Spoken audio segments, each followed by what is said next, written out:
finally, a ChatGPT update that they've been talking about for a long time is finally available, unless you live in the UK or the rest of Europe. Let's discuss this and the rest of AI news this week.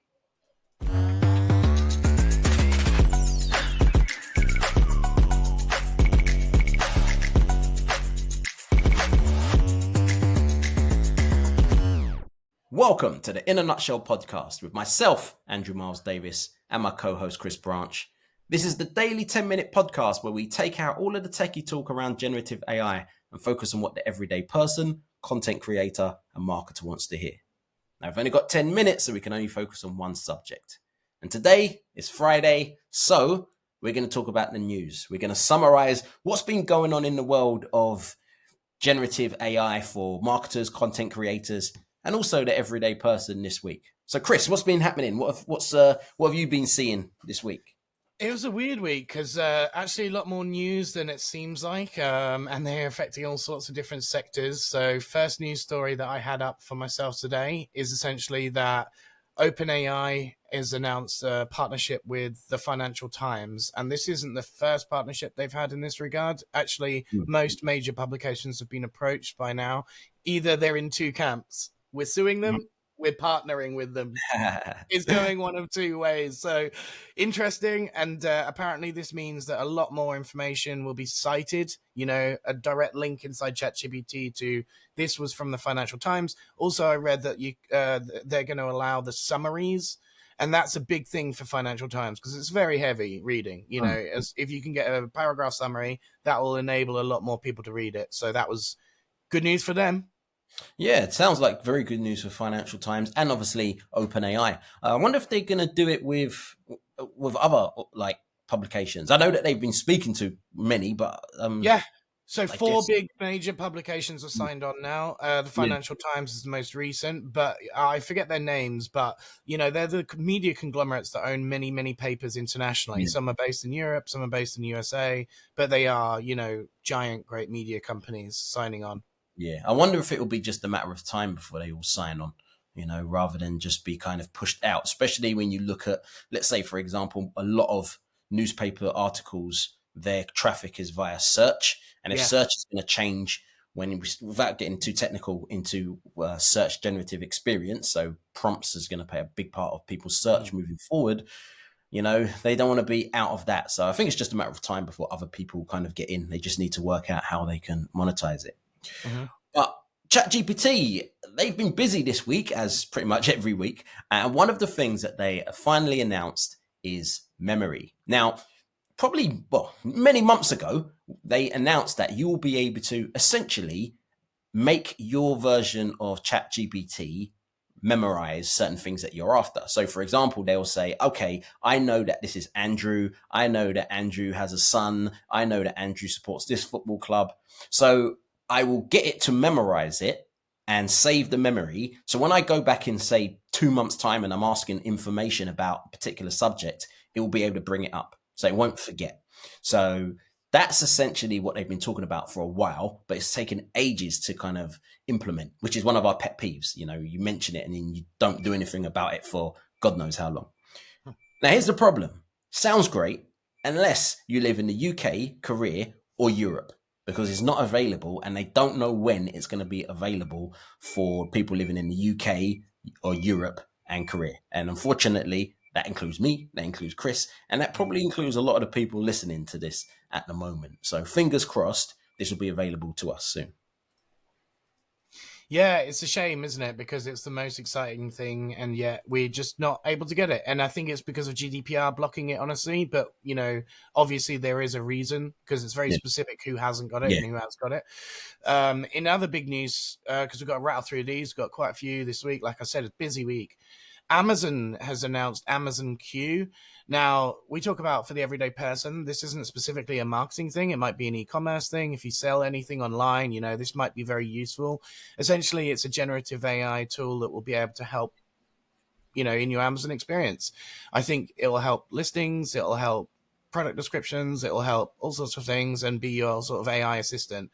So very useful, especially for first-time Amazon sellers, perhaps. You know what? I'm looking forward to this one. So as a customer, I can go in, I can see something I like, and then I can ask questions. Because yes, I can look at the reviews, and yes, there are questions there, but I might have Mm. something very specific. So the fact Oh that yeah, I'm I forgot to able mention it's yeah, actually both sides of the coin. It's for yeah, yeah, sellers and sellers customers, and so customers. Yeah, as a very, customer, very useful. looking Yeah, forward to this because I think it's going to be really, really handy. So definitely. Amazon, again, we've been saying about certain brands have been quite quiet. Amazon, Yeah. they generally have been quite quiet considering how big they are. But it looks And considering they have AWS, which is Amazon Web Servers, which is what you need in order to host these giant things to make AI tools. So they've exactly. got the infrastructure. They got the infrastructure, and the fact that they've got the infrastructure, that means they can do many things. And one of the things they Exactly. could do, but they haven't, but another cool company has done, is a company called Vidu, which comes out of China, I believe. Yeah. Now, we've been speaking about we've been speaking about Sora on many, many episodes and how good Sora is. You type in a prompt and you're getting amazing video. Now, Mm-hmm. Vidu essentially looks like the first real competitor. Yes, there are other ones. You've got Runway ML, you've got Pika Labs, but they're slightly Mm-hmm. different. I don't see them as like right now a competitor to Sora. But when Vidu announced what they could do and people were looking at it, a lot of people saying this is going to be the Sora, or the first initial Sora competitor. And some people saying it's going to come out cheaper than Sora as well, Yeah. which we don't know how much Sora will be, but the fact that you hear the word cheaper and great quality is always a good thing for me. Yeah, and they took specific shots at Sora. Like even their promo video was the same type of thing. If you know the promo video from Sora, you knew that it had these big ocean waves Mm. inside what looked like a bedroom with a boat floating on it. So they did like a shot for shot remake of what Sora could do. So yeah, it's the first one and That's very cheeky, very typical of Chinese companies, to be honest, is to try and bootleg something else, like this. But yeah, very interesting. So let's see if that. I reckon it'll come out before Sora. I reckon so. I think Yeah. they'll try and beat him to the market. So do I, because obviously, if it's not as good, you need it to be first. You need it Yeah. to be something. If it Mm. comes out afterwards and it's worse, then it's just going to flop. Yeah. So, but yeah, in other big news, and this is a hilarious one, and has been like follow up news even. So Drake made a song with Tupac and Snoop. Tupac's estate threatened to sue. It got 45 million plays in 24 hours, and Crazy. then it disappeared from the internet entirely. Now, this probably looks like the end of the potential lawsuit, but other people can re-upload this. Once you get something on the internet, we've discussed this before, it never goes away Mm. because anyone could have downloaded that Instagram video and can re-upload it themselves. And so Drake is, you know, actually responsible for the ripple effect that we'll Yeah. have after this as well. So let's see if that ends up in a comprehensive landslide lawsuit, Yeah, landmark yeah. case. But for now, it's all even because Drake's deleted it basically. Yeah, I think when it comes to what Drake done, and originally people thought Drake, when he first dissed Kendrick, and they thought it was AI, and then he, off the back of that, thought, all right, well, I know Kendrick is a big fan of Tupac, so he done the AI Tupac, and potentially AI Snoop. Snoop has still not said anything, so I think that was a smart move. But when we did an episode on this a couple of weeks ago, we were saying there's no way he'll be able to get away with that. Tupac No, estate's gonna not allow that. And no shot. surprise, surprise, they came out and said, "Hey, we're gonna sue you." So we'll see what happens because obviously it's still there. It's downloaded from. Sorry, it's been deleted from Drake's account, but the track is still there. You can still see it. So Mhm. we'll see what happens. But what we kind of ended that episode on was to say this is going to be the first of many. It's going to be the first of many things around that. Now, we're talking about beef with Vida and Sora and Drake and Kendrick Lamar. Let's get away from it. Let's go for something a bit more happy, a bit happier news.